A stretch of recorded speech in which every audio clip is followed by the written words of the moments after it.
శుభోదయం. ప్రభువైన యేసుక్రీస్తు నామంలో వందనాలు తెలియజేస్తూ పరిశుద్ధమైన దేవుని గ్రంథంలో నుండి కీర్తనల గ్రంథము 34వ కీర్తన 17వ వచనం.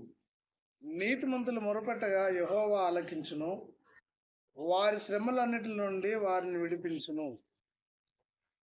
ప్రార్థన చేసుకుందాం. మహోన్నతుడా, పరిశుద్ధుడా, ప్రేమ కలిగిన తండ్రి, స్తోత్రాలు చెల్లిస్తూ వాక్యం ధ్యానిస్తుండగా మీ సన్నిధి మాతో ఉంచును. యేసు నామంలో ప్రార్థించడానికి వేడుకొంచున్నాము తండ్రి, ఆమేన్. నీతిమంతులు మొరపెట్టగా యెహోవా ఆలకించును. దేవుడు విశ్వాసులని నీతిమంతులుగా తీర్చాలని ఆశిస్తున్నాడు. ప్రభువైన యేసు నుండి విశ్వాసం ఉంచిన వారు నీతిమంతులు.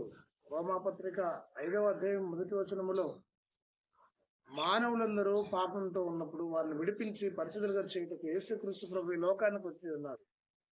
నీతిమంతులు చేసే ప్రార్థన దేవుడు వినే దేవుడు అయి ఉన్నాడు, ఆలకించే ప్రభు అయి ఉన్నాడు. ప్రియమైన దేవుని సంగమా, దేవుని కుమారుడా, కుమార్తె కుటుంబమా, ప్రభునందు విశ్వాసం కలిగి ప్రార్థించినప్పుడు ఆ ప్రార్థన ఆలకించి వారి శ్రమలన్నిటిలో నుండి వారిని దేవుడు విడిపించును. శ్రమలలో విడుదల కలగ చేయడు మన ప్రభు. ఆయన ఎందు విశ్వాసం ఉంచి ఈ లోకంలో క్రీస్తుని కలిగి నివసించినట్లు పరిశుద్ధ ఆత్మిక దేవుడు మనందరికి తోడైండి సదా దీవించును గాక.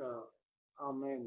మహోన్నతుడా, స్తోత్రాలు చెల్లిస్తూ ఆన్లైన్ లో వాక్యం కుమారులను, కుటుంబాలను, వ్యక్తులను దీవించి మీరు మాయంపమన్నాం.